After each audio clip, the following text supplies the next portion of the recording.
Good evening, everyone. My name is Tamara Nambiar, and I will be introducing Deepika Padukone.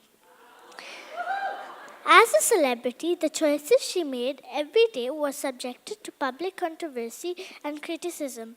Nonetheless, she always managed to stay strong and poised. Her formula was be authentic, be yourself. Deepika, I have a few questions for you. When I grow up, I want to become an artist, a scientist, and a singer. When I read your story, you were a great badminton player but chose to become an actor. How did you choose from an actor and a badminton player? You know, the same way that you want to be an artist and a scientist? How do you feel? You can achieve both, right? You feel like if you set your heart on something, you can do that. And then you want to do something else and you can do that too. So honestly, when I was growing up, even before I realized, I started playing professional badminton. But it's when I was a teenager, I realized that maybe this is not something that I want to continue and pursue and play professionally. And every time I watched a movie, somehow I felt like that's where I belonged. So it's my gut that told me that I wanted to transition from being an athlete to being an actor. And then I followed my gut. You know what gut is? Like your instinct, like that voice inside you that tells you what is right and what is wrong. That. Thank you. You're welcome. How are you?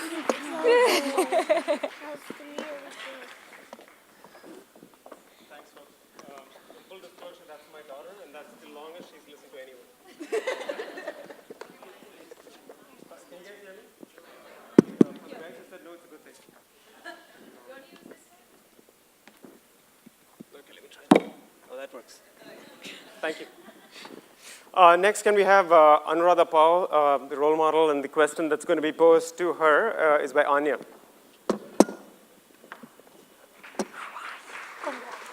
What happened to the organ? Can I see? Please, can I see? Yeah. You just stay here.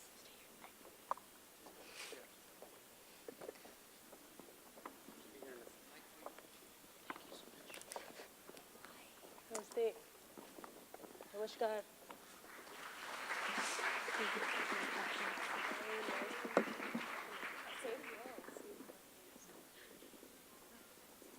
Oh my gosh.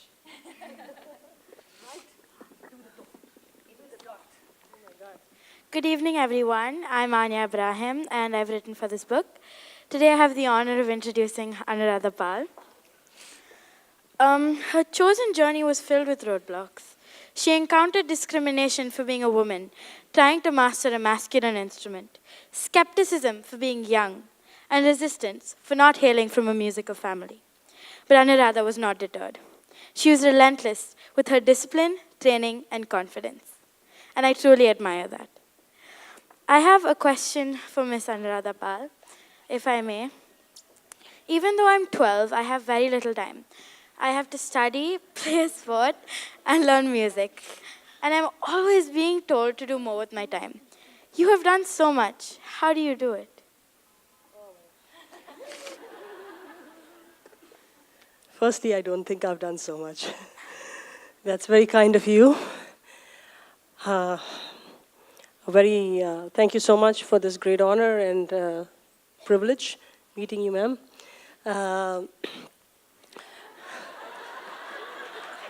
Not you. That was deliberate. Well, you know, the one most important thing that I learned, since there's a paucity of time, I'm going straight to the point.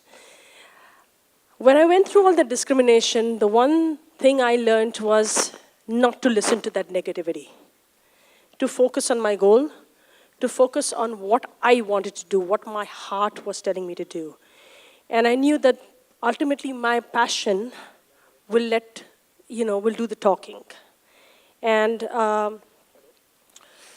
so when I went through that journey, I was dismissed at every point. I was discriminated, but my parents egged me on. Though I don't come from a musician family, they were kind enough to encourage that passion. And also, my gurus, Ustad Alar Khan, Zakir Hussain, set such exacting standards, and they basically were so uncompromising. I'll tell you a little short, an incident. I was just 15 years old when Ustad Zakir Hussain asked me to accompany him on a concert tour. And so we were traveling, and the moment I was so excited, he called me at night and he said, "What are you doing in the morning?" And I said, "What am I doing? Getting up in the morning." So, so he said, "Meet me at the airport." And I went to the airport, and he had a flight ticket for him for Jaipur. And he said, "Go off to sleep." I said, "But I'm so excited, I'm traveling with you." So he said, "Well, just go to sleep." And the first thing I learned was, he said, "You're going to travel all your life, you're going to need rest. The moment you have an opportunity, go to sleep." Okay. Then I reached there, and we did this grueling tour. I was put through a drill of lots of practice and all that. Of course, earlier I had gone through 10 hours of Chilla, which is called 10 hours of practice every day for 40 days, which I followed as a routine from the time I was in school. Because I wanted to ramp up before I learn from such great gurus. And so when I went on with Zakir Bhai, he tells me that, tomorrow you're going to play a concert with, you play the concert and I'm going back to Bombay. And I said, "But there are going to be eggs on my face, if I play instead of you." So he said, "Okay, stay up all night." And there was a Kathak dancer, and he said, "Sit up all night and practice with her." And I did. In this little room, I was locked up in this little room with no guidance from the master, nothing, no word. And all I had to do was learn from the beginning, whatever I had to do. The next day I performed, I kept practicing, and he kept saying he's leaving, but he didn't. Finally, in the evening, when it was time for the performance, he says, "You know what? You're not playing with the dancer, but you're playing with me." I said, "Oh, wow, great. Thanks for letting me know a whole night I was practicing with the dancer, but that's fine." So when I get to the stage, I said, "So what are you going to play?" So he said, "What's your age?" I said, "I'm 15. So, okay, so we'll play 15 beats. I said, No. I'm 16, because 16 beats is a little easier to play." So he said, "No, now the damage is done. You said you're 15, play it." And I was put right into the drill. I had never learned that tal in my life, but I was put straight into the thing, and I played. By God's blessing, I somehow managed. But there was one point where I think I didn't do as well as he expected. Obviously, I was so scared. So he put me through a huge punishment. And the punishment was go up and down all the stairs and all the things. Anyway, it was a very bad punishment. So that was one thing that I learned, how to be quick-witted that day. I learned to be quick-witted, how to be adapting to the situation. And it helped me when I play with all the great masters now that I play with since I've been 13. I've been playing with all the great masters, been performing since I was 10. But that helped me a lot. So I think putting yourself to that grill and making sure that you actually surrender to learning does help. Also, I think, of course, there were many incidences like that sometimes, and through my college days, I was doing crazy things. I had a very, very crazy schedule when I was in school. By the way, to answer your question, I used to get up at 5, practice, go to school, come back at 3:30. From 4 o'clock to 6 o'clock, do my homework and studies. No time to play, no time to rest, no time to do anything. 6 o'clock, leave for my gurus, 7 to 10, they're all the way from Juhu to Nepean Sea Road, travel and come, and till 11 o'clock at night, go back to my house, again the next day the same drill. So I think all these things, so I personally believe that hard work and really, really focusing and being determined about what you want to achieve is really, really important and is the driving force. What also, so I mean, when you say how did I manage my time? Yes, the most important thing I would say I learned from my father was how to multitask, how to completely be focused and disciplined about everything, orderliness, timeliness, punctuality, being able to do many things. So I think all these things really, really matter. And incidentally, last, just to tell you on a very personal note, it was 2017 was a very bad year because I lost 5 family members. And in 2016, when my father got an epileptic seizure, it was just 3 hours before a major concert that I had. And when I was wheeling him into the ICU, he kept saying, go to your concert, focus on your goal, okay? 2017, when he passed away, 3 days after that, I had a concert right here at the Sophia Baba Hall. And my mother came to encourage me in the concert, 3 days after. Last night, I had to take my mother to the ICU. I just was up all night in the hospital looking after her, and I've just come straight from the hospital here. And the only thing she told me yesterday is, you're not going to break your commitment. You're going to stand by what you did, and that is the true meaning of being a professional. These days, people think being a professional is about how you earn money. I don't think so. I think it's about how committed and dedicated you are to whatever your art is or whatever your passion is. And it's about making sure that you stand by your word and become a person of character. And that's what I truly believe is important to be able to achieve one's goals. Thank you so Thank you. much. Thank you. Thank you, Anuradha, and we wish your mom all the best. Thank you so much. Thank you so much. For the next role model, let's have Moksha come up here, and she's going to pose her question to Brinda Somaya.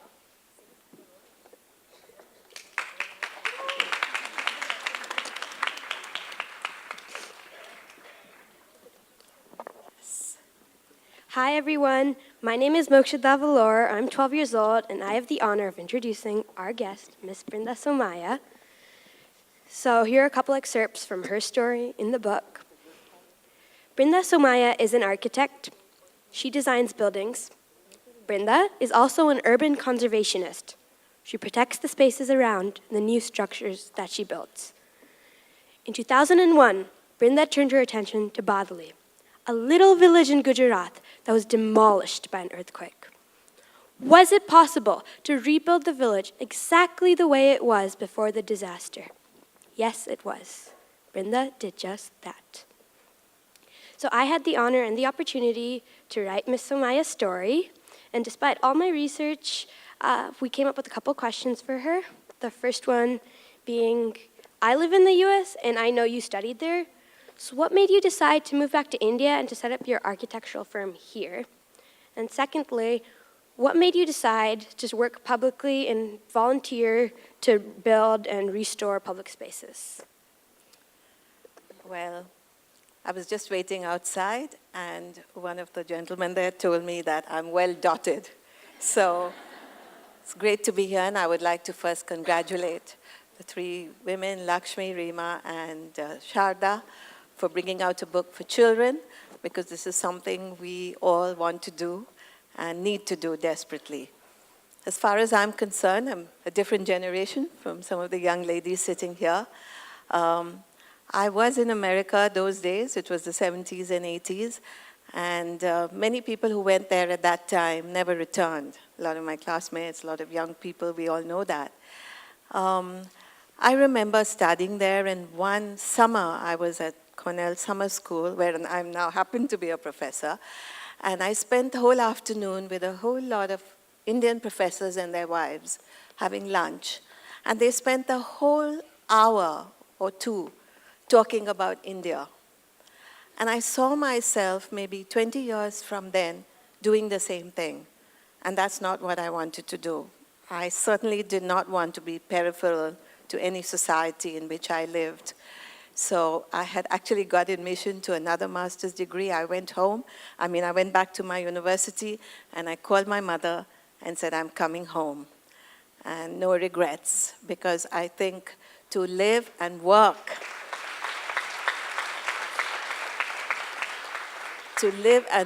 in a country as rich in its culture, in its diversity, in its language, in its food, in its art and its culture, and feel that you are part of it. To me, that's the most important thing. And that's why I came home. Thank you.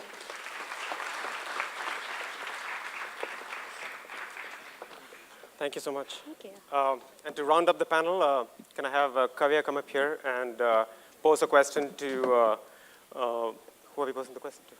Dr. Seema Rao. Dr. Seema Rao, please. Thank you.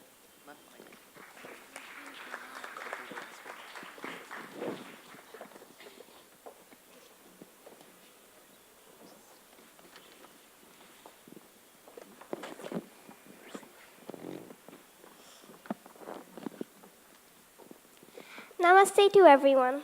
I'm Kavya Tavalor and I'm here to introduce Dr. Seema Rao. Seema Rao, first Indian woman commando trainer. Thank you. Thank you. Here is a passage from her story in the book. As a child, Seema was bullied. She would cringe with a mixture of helplessness and revolt, hoping for a strength that would put her on par with the bullies.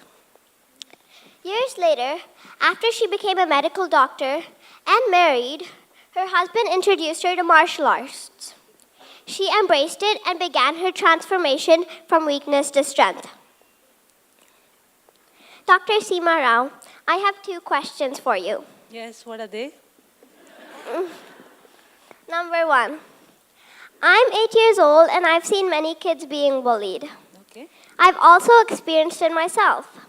From your story, I know that you were bullied. Can you tell me and all the other kids out there about it?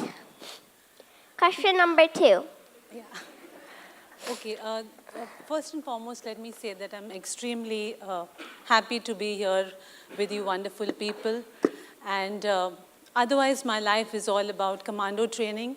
I'm India's first and only woman commando trainer. Yes, I train men commandos. And thank you. And I go to the nook and corner of the country. I go to ice-clad mountains, scorching hot deserts, and dense jungles, and I train the commandos. So if you look at me, you'll wonder how I reached commando training. Well, it was not my life's design to be there. We all believe in destiny, so that's what destiny had something else in mind for me. So I started off as a doctor, but ended up training commandos of the Indian forces. I'm going to talk about my childhood because I think, certain incidents in our life change the way we think and change what we want to become. One of the incidents was way back in school. What's your age? 8. 8. I must have been about 8 or 9 years old when there was an incident in school that, changed me. There were these, girls in our class, and they were, ones who had failed the class. So they were about 2 years elder to all of us. So one day, what those girls did is they, lit some firecrackers under the desk, and one of the girls' uniform caught fire. And everybody ran helter-skelter, and there was only this girl whose uniform caught fire, and obviously she was hospitalized. And everybody was asked in the class that who was responsible for this. Nobody owned up. Now, the thing is that I am also the daughter of a freedom fighter. I was very close to my father. So I think a certain degree of righteousness is, what I had inside me, which I realized when this incident happened, and I realized that I was the only one to tell, the staff, the teachers, that it was these girls who were responsible for that incident. Nobody else said anything, but I was the only one. I was afraid, there's no doubt about that, but somewhere I thought it was just unjust, and I thought that, people who are responsible for doing harm to somebody else should be taken to task. So that was what happened then, and of course I paid the price for that because, about a few days later, my exams were around the corner. Those girls were taken to task and they were punished. So they had to get back. So one day when the school left and we were all leaving the classroom, I was the last one to get out. And these girls cornered me in the corridor. They caught hold of my hands. They pulled my bag. They removed my journal and they tore it to pieces in front of my eyes. Now, when you're the studious type and you see your journal being torn and the exam round the corner and you know that it's going to cost you your marks. So I looked at them with disbelief, tears in my eyes, and I couldn't do anything about that. And I still remember that helplessness that I felt at that time. Years later, I would like to tell you about another incident, but this was, when I was about 17 or 18 years old. So I met this young Dr. Male. He was into martial art, and then that's when I realized that if I had to change from weakness to strength, then this was one way I could do that. So I started learning from him, and there was this incident which again changed me forever. We used to live in Chowpatty, very close by, so we used to go to the beach and we used to practice martial art. Let me say that we are a very, very bonded couple. In fact, in the forces, people call us the ideal buddy pair. The ideal buddy pair is a concept where two people are that close that I can trust my back and that nobody is going to shoot from there because of him, and the same with him. So coming back to the story, so we were training over there on the beach, and it was about 9 o'clock in the morning. It was a hot, sunny day. And the beach was getting empty. It was time for us to go back. When suddenly there were a group of these, rack pickers who were passing by. And they happened to look down and see what we were doing. And they started passing lewd, demeaning remarks at me. We decided to just ignore them, continue with the training. And once we got off, they were standing at a distance and we had to pass by from that route. So my husband said that, okay, now that those guys are there, you're going to have to face them. And saying this, he moved out of that place. I think that was very important. I thank him for that because I think that day I decided, or I learned to fight my own battles. As I walked towards them, I was very scared. So I decided that maybe I'll just walk across and finish with the whole thing. And suddenly one of the guys came and stood in front of me. I was looking down and he was in front of me. I moved to the left, he moved in front of me. I moved to the right, he moved in front of me again. So he was obstructing my path. I was looking down and I was very scared. And slowly I looked up at him. And what I saw in his eyes, I did not like. I saw underestimation. I saw the look as if, you're just a woman. What can you do? You're weak. You can't harm me. And, I don't know what came over me, but I lifted my hand and I slapped him across the face. He got extremely enraged. He came back at me, okay, and he tried to headbutt me, tried to hit his head into my face. Luckily, I just bent down and I lifted my knee high up and he got a hard shot on his head. In the meanwhile, the other guy who was with him, he came towards me, he opened up a knife and slashed it across my body. Thankfully for my reflexes, I just moved out. My t-shirt tore, but not my skin. I was enraged. I grabbed his hand and I just threw him down on the ground. Soon there were other people who came there and the rest is history. But what I want to say here is that bullying is a very common thing that happens to all of us, I think. But personally, I didn't want to be on the receiving end of that. I was weak, there's no doubt about that. But I decided that that equation had to change. I couldn't stay weak forever. So I wanted that equation to change. And later on, of course, my life has been full of a lot of hardships, 2 near-fatal injuries during the 20 years of training the forces, and bankruptcy, and not wanting to have my own biological child, a lot of all that stuff. But let me say one thing at the end of the day, if you're happy with what you do, and if you face adversity, looking at it, eye to eye, then that is what makes all the difference. Thank you.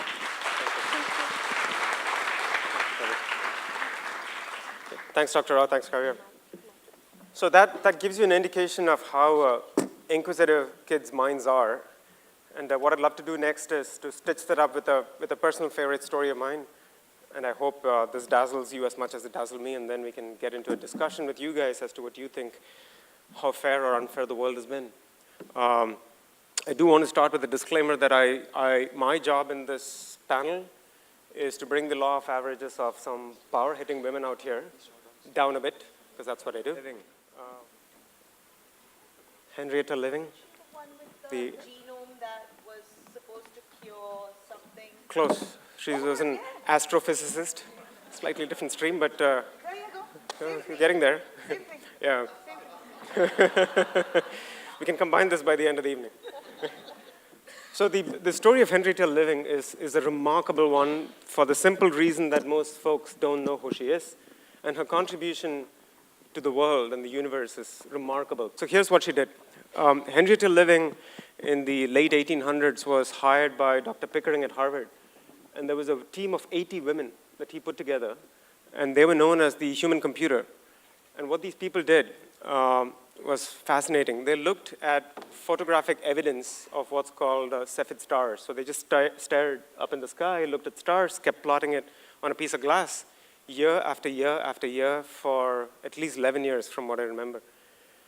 And then these women literally computed manually by hand the rate of the flicker, extrapolated it to the movement of the stars, and that led to Hubble looking at these things together, and he said, wait a minute, over the last 20 years, these stars have moved apart, which means that the universe is expanding. And the inverse of that is that if it's expanding, and if you contract it, it all started with a bang. That led to the Big Bang. And this was 80 women who worked on this, got zero credit, and the fact that nobody here can name any of them is testimony to the fact that women don't get as much credit as they probably do. I'm going to make the story a little worse. The nickname for these women was Pickering's harem. Dr. Pickering is the guy who picked them, but these women were known as Pickering's harem. So on that note, in your own streams, clearly I'm sure you've dealt with issues where you've been looked down or up purely on account of your gender. Right? I would love to hear your stories of what you had to go through, and it would be great if you can have one personal anecdote of a gender bias, and how do you fight it? It's one thing to read about this in the newspapers, but what would be remarkable is if there's something you can touch upon at a personal level that we can relate to. Any order. Okay. I don't think necessarily that it's always connected with your profession. There are some issues that women have and will always have. And I think we have to not accept it, but be proud of it, live with it, see how we can work with it. And in 2000, I organized a conference for women in architecture. And 10 years before that, I had tried to organize one when I said I wanted women's work to have an exhibition, but it should be their work. It should not be women who had worked with their fathers or their brothers or their husbands, because that's what happens in architecture. The women always pushed back.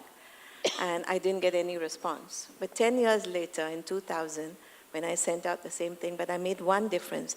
I said, even if you work with your father, brother, or husband, if the work is yours, you can participate and take part in this exhibition.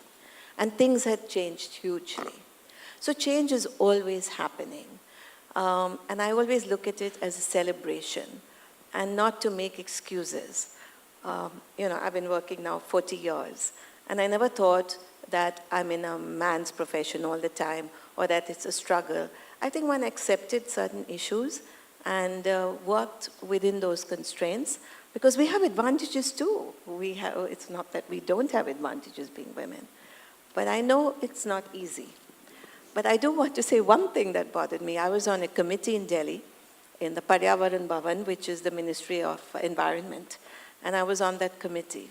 And I had to fly to Delhi and reach the Paryavaran Bhavan before 10 o'clock and get up at 5 o'clock in the morning to catch the flight. And I would reach there and I would ask, well, where's the women's toilet? And there wasn't a single toilet in that whole building, except in one corner there was a filthy toilet which was locked up. So this indifference to women's needs is not just at a high level, it works right down. A few years later, I had studied at Smith College and I got a doctorate there. And one of the other women who was given an honorary doctorate was the first woman at the American Stock Exchange in New York. And she said when she began work, there wasn't even a toilet in the entire building for women. And she had to go out of the building and go to the next building. So there are many, many issues that we have to overcome. But we're strong. And I think if we love what we do with a passion, we keep our integrity and our value systems intact, we will shine always.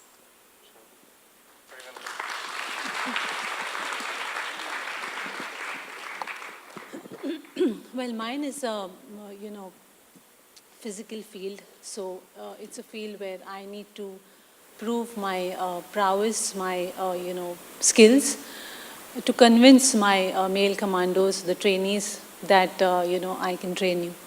So whether it is shooting with an AK-47 and hitting the bullseye in one swift movement, or whether it's boxing and wrestling with them and, getting straight away onto the ground. So this has always been, the kind of work that I do. So I think in this, I've always had to keep my skills honed up. And like I said, it was a physically demanding thing, so I had to keep myself always, completely fit and being able to do anything.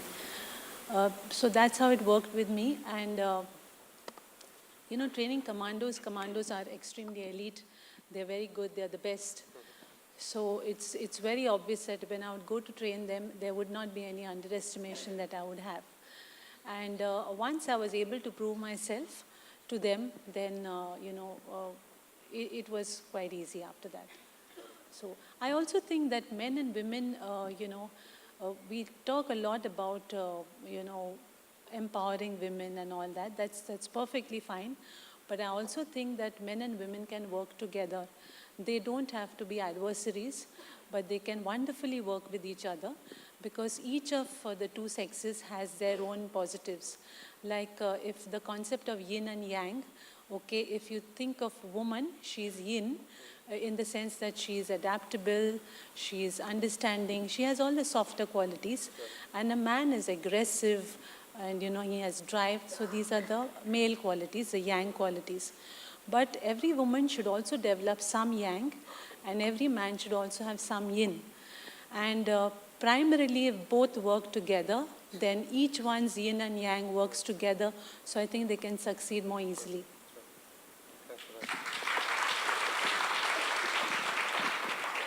Well, I had it very tough. I'm not going to say, fight shy of saying that.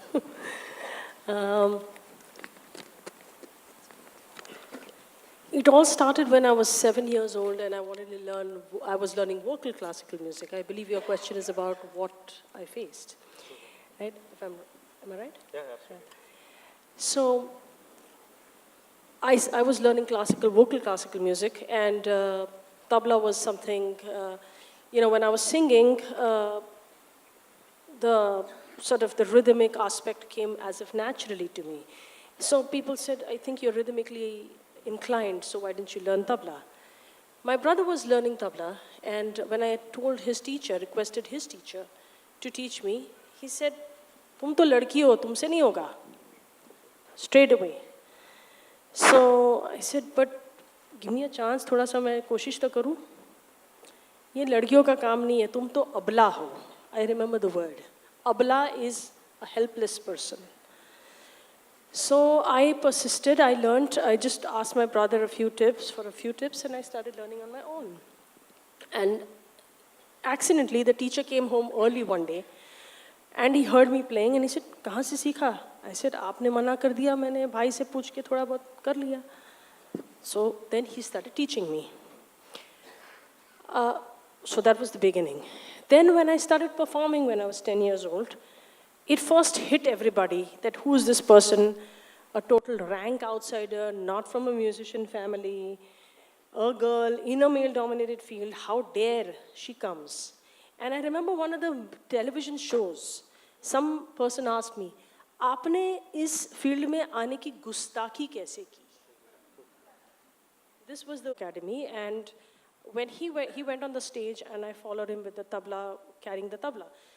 And I sat, so people thought, okay, I'm some assistant, and the tabla player is coming from behind. I'm just... I've been told that folks have to leave, so we'll just come back to you in a second. But great insights. Let's hear your stories, just continuing that same line of thought. If there is one. Actually, I've been thinking about it. I'm like, great, I have like some time to think about my, moment or like an incident. But to be very honest, other than professionally, and even professionally, it's literally like maybe like one or two things like pay scale. Other than that, I have to say that I've never really experienced it.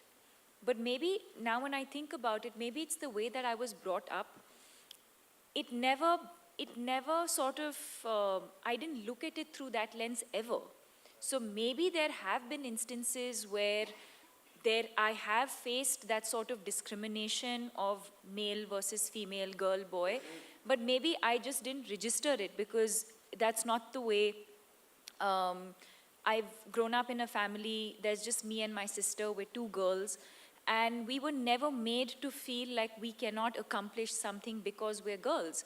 I started playing badminton at a very young age.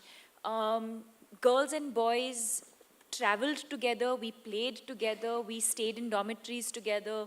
We had the same issues of like not having toilets or not having water to shower. So the issues in that sense have been the same.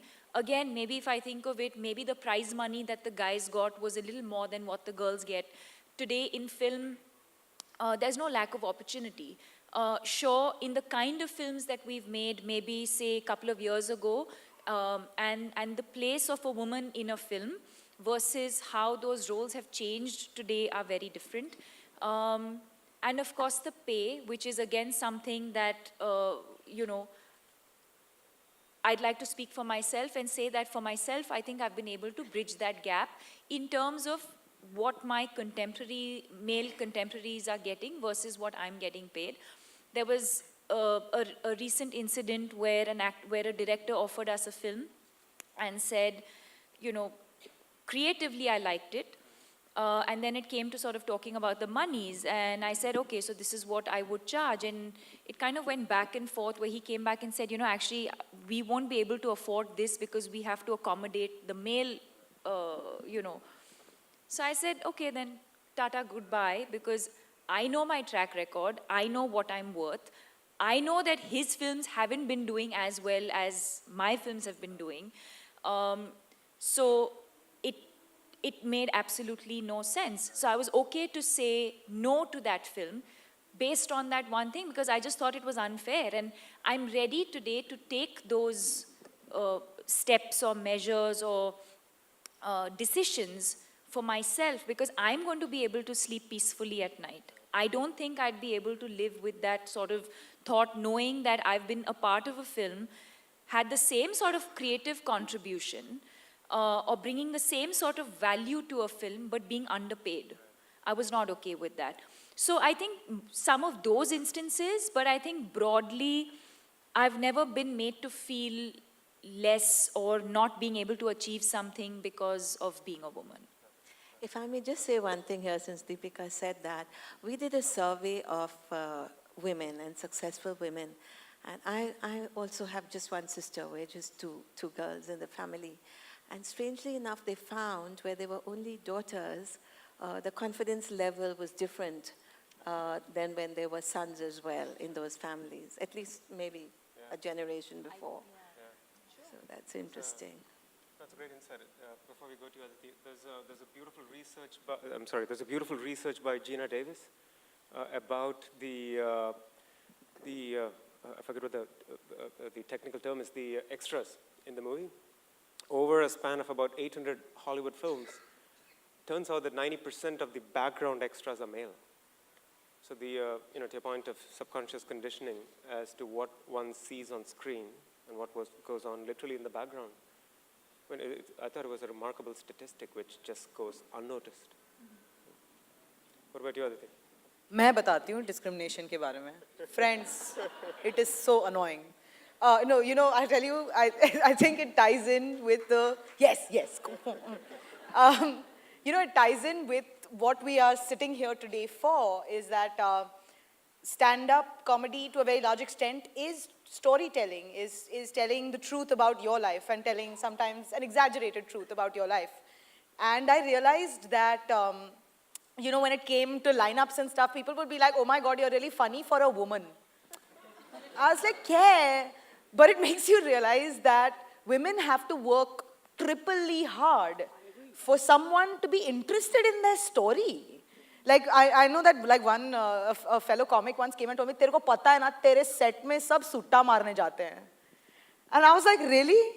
What do I have to do? What do I have to do to follow up that guy before me who did like a round of terrible jokes, which everyone was like, हाँ, सच्ची, correct, औरत बहुत time लगाती कपड़े पहनने में. So correct, this man is telling some real truths of life out here.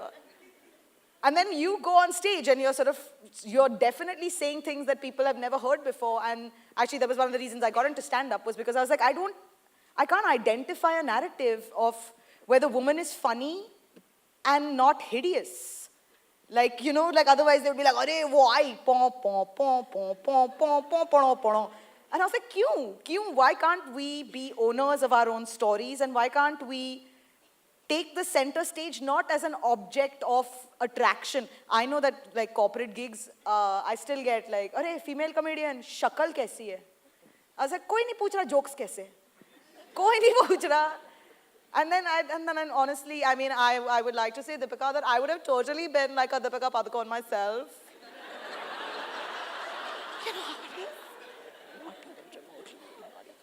But I like to eat. Me too. Oops, I shouldn't be saying me too, but I just asked for samosas and they had none. I will see you backstage by the snack plate. With the chutney, mixing with the sweet chutney. Where is this? Should they just bring these on? No, anyway. ठीक है, कोई बात नहीं. Let's flip it around so that Deepika doesn't get enough time to think this time. And we'll keep it. I'm very curious to see what these little chits are. By the way, you guys are being judged. These are on a score of 1 to 10. Is your wife saying you're terribly boring? That I'm very used to. The secret to my marriage's success, which is 17 years, by the way. Just say yes. Yeah, exactly. Just say yes. Great conversationalist. This mantra that all you men think like works. It's not a secret anymore. My parents had the solution for this. My mom and dad are somewhere here. And I remember once I heard them argue when I was 10 or 12. And dad told my mom that, hey, listen, we're going to solve all the big problems. You guys can solve all the small issues, right? All the fiscal issues, the monetary issues, kids, tuition, education, etc.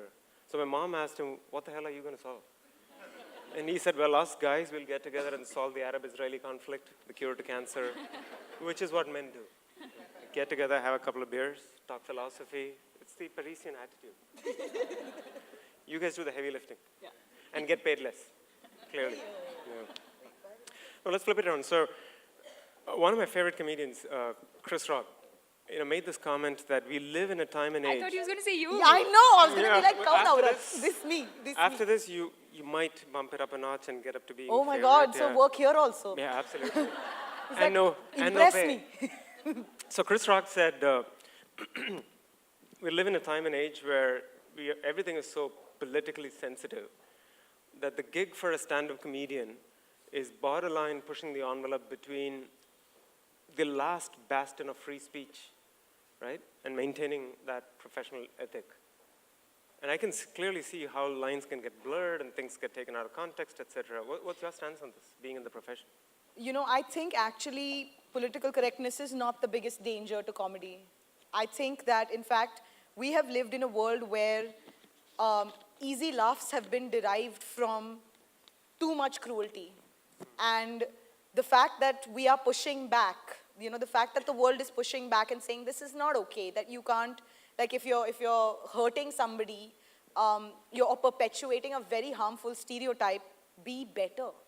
And I mean, of course, we're all going to make mistakes on the way. We're all going to do terrible things. And I have said several and done several politically incorrect things that I sorely regret right now.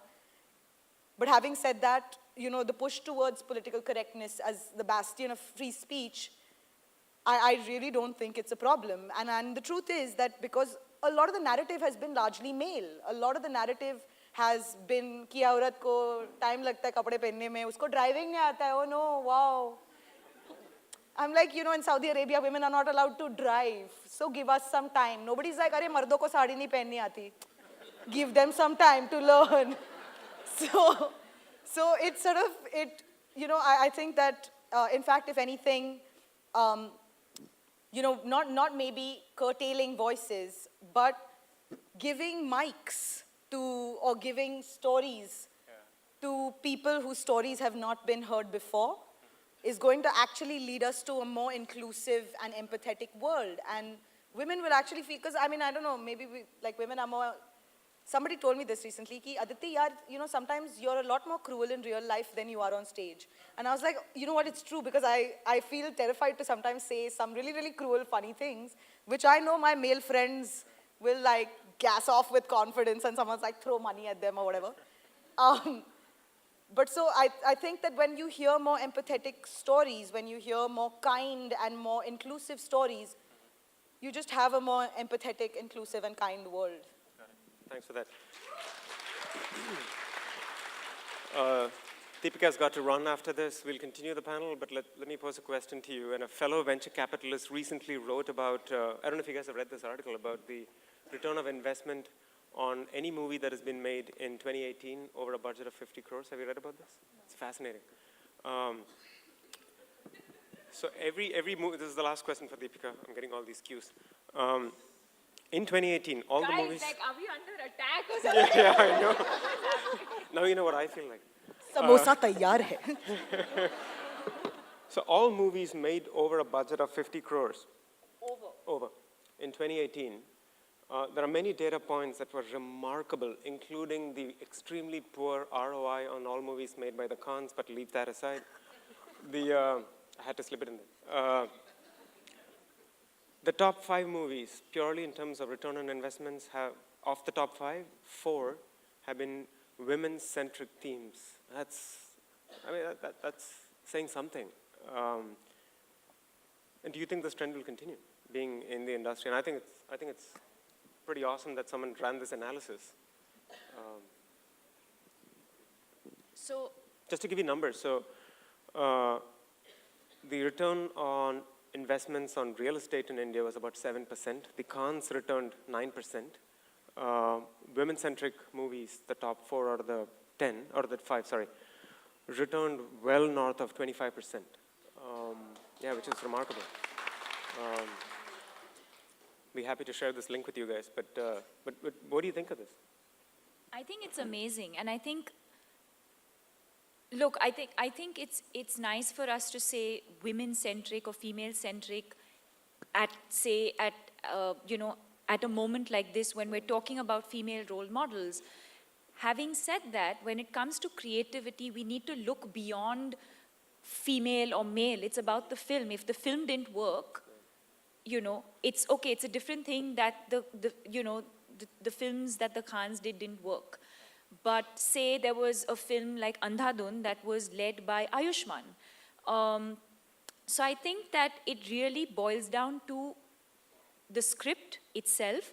But yes, I see a trend, which is films that, you're right, films that are being led by women are doing much better. Also, we're in a place today where directors are changing roles, and that's unheard of. You have, if you have a script that sort of has a male protagonist, and suddenly directors are like, 1 second, let me just flip that, let me just make that a female protagonist, and then go to so-and-so with the film. So you hear of a film that was offered to a male actor like 2-3 years ago, and it's coming back to you now with a female protagonist, is a huge achievement,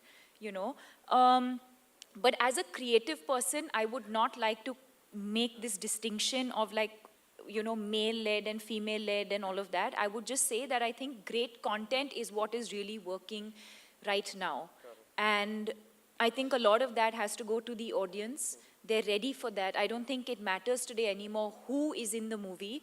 It really depends on the kind of story that's being told, how well the director's telling that story, so there's a lot of these factors also, I think, that are playing a very, very important role in, in the success of these films. It's not, I don't think you can blindly say, okay, so-and-so's in the film, so let's go and watch it. I think 2018 was a clear sort of, watershed year. On that, so you have to sort of, right from the promo, the posters, all of that, I think that the audience has that pulse. I think they know instantly from the minute that first trailer goes out, they know at that very moment whether they want to watch that film or not. Of course, there are films that may not be sort of trending right from the start, but then they release on that weekend and there's that word of mouth that sort of, helps elevate the film. But yes, I think gone are the days when you just had like a big star on a film poster and that film worked. Yeah. Thank you. I don't know if you're going to, are you going to kidnap her? Yeah, you're going to kidnap Deepika? Okay. I don't need my samosas.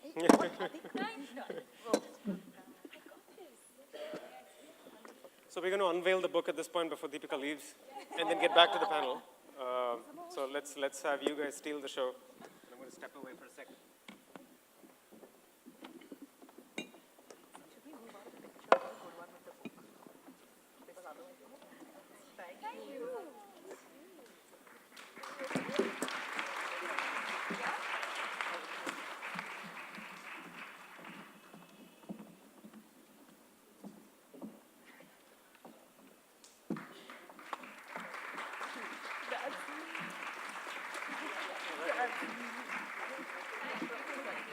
Wait, just be holding it. Are you holding it?